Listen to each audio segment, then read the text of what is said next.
Morning, everybody. Pastor Steve here. The last 24 hours in our world has been a crazy time, to say the least, as we are all being very deeply impacted by the coronavirus and different responses to this pandemic, this outbreak that is impacting everything from sports to the financial markets to things that are happening on campus here at UC Davis, other schools around the country. We're seeing people call this thing a hoax. There's just all kinds of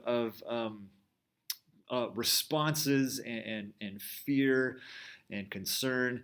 And so I wanted to begin our update today with a thought from Psalm 112. Surely the righteous will never be shaken. They will be remembered forever.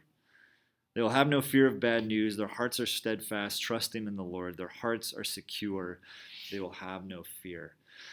This is a great truth for us to be reminded that whatever is going on in the world, we trust in the God who is in control of all of it, and therefore we don't have anything to fear. Now, sometimes that can be interpreted or communicated in a very flippant way, and in a way that I don't think communicates a loving posture towards other people. And so for us at Discovery, we've been talking a lot about this word orthokrisis, about right discernment, and how the lens through which we discern is the lens of love. And so this question of what is the most loving thing, how can we be a loving community in a chaotic, crazy moment like this, has been driving some of our thinking and decision making.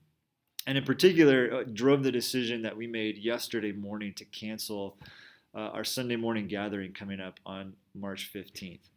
Now, since we made that decision, some more developments have happened. News has come out. We've discovered that we will not be able to meet at the theater, Brunel Theater, for a while, potentially through the end of April.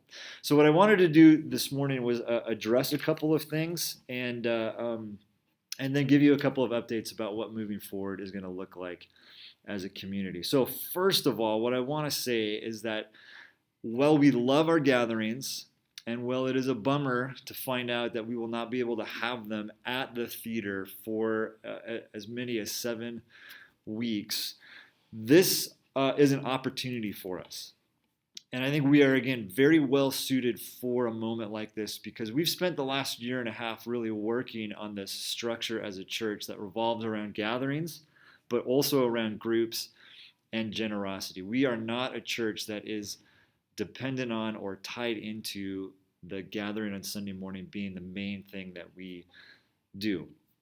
So even though it's a bummer, we love those moments and we love being together to celebrate. Again, I don't think that this sinks us in any way. In fact, this is going to be a great test of our strength as a church that's built on the life of groups. In addition to that, we are looking for ways to be generous and for ways to serve in the community and to meet some different needs. And so please stay tuned on that. So a couple of things, just a couple of words of encouragement, ways to stay engaged as we move forward. Number one is to just stay connected to what's going on, whether that's through the Discovery Christian Church app, which you can download from really any app store. We're going to be sending out updates through that. Stay connected to social media and then be checking your emails because we'll be sending out a lot more information that way over the coming days and weeks. This is not just about digital technology, though. Stay connected to each other. Again, the primary way to do this is through our groups. If you're not currently part of one of our groups, now's a great time to get involved. But within those networks of relationships, be checking in on each other, texting each other, hanging out together. As long as we're healthy, all of those things are good and welcome. Let's do a great job of taking care of each other and loving each other well. It's also a great opportunity to be creative. We're going to be doing some things to try to get content to you that might involve live streaming. It might involve recording some stuff like this video that we get into your hands.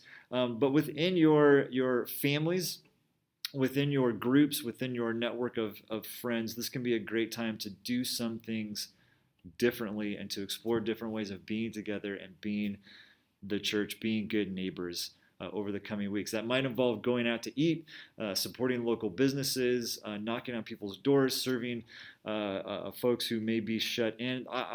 We don't totally know exactly what all these opportunities might be, but be paying attention to them And then finally, we've spent the last several weeks exploring this pattern of renewal, right? That there's decline, and then there's this remnant that experiences a holy discontent that leads to contending and leads to renewal. And I wonder if this is an opportunity for us to really lean into that contending piece, to be praying, to be going before God and saying, hey, God, we're not going to be able to operate as we normally do. And so, what does that mean? How can we partner with what you're doing? How will you show up in our lives in the next couple of weeks? And then also, not just, again, contending is not just prayer, but action. What does it look like to serve each other, to stay faithful to relationship to each other, to be meeting in homes and in smaller groups over the next days and weeks in order to continue growing in our ability to be good news and share the good news of Jesus with other people. So I just wanted to give you that quick update this morning. Again, we'll be getting a lot more of this information out to you through various means. Stay tuned, stay engaged, check in on each other, love each other well, grace and peace.